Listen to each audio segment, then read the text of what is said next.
আসসালামু আলাইকুম। এটা হচ্ছে আমাদের বাড়ি। আমার মা আর আমার মামা থাকে এই বাড়িতে। আমাদের শৈশব এখানেই কাটছে। আমাদের বাড়িটি হচ্ছে মাটির। আমি এখন বাড়ির ভিতরে ঢুকবো। এই বাড়িটি হচ্ছে আমার নানা নানির বাড়ি। আমার নানা নানি কেউ বেঁচে নাই। আমি এখন আমাদের বাড়ির ভেতরটা আপনাদেরকে দেখাচ্ছি। আমাদের বাড়ি মাটির, কিন্তু গরমের সময় আমাদের বাড়িতে থেকে অনেক আরাম। মাটির বাড়ি দেখতে অনেক ভালো লাগে। আমি আপনাদের আমাদের বাড়িটি ঘুরে দেখাচ্ছি।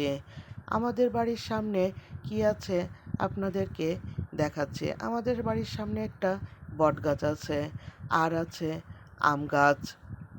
আমাদের এই বটগাছের নিচে অনেক পথিক ছায়ায় বসে থাকে, আর গ্রামের মেয়ে বউরা এই বটগাছের নিচে কাঁথা সেলাই করে, গল্প করে। এই যে বটগাছের শেকড়, এই শেকড় দিয়ে আমরা ছোটবেলায় অনেক ঝুল খেলেছি। আমাদের শৈশবটা অনেক আনন্দে কেটেছে। এখনও আমরা বাড়িতে আসলে এই বটগাছের ছায়ায় বসে থেকে গল্প করি। আমার ভিডিও ভালো লাগলে আপনারা অন্যকে দেখার সুযোগ করে দিবেন। আল্লাহ হাফেজ।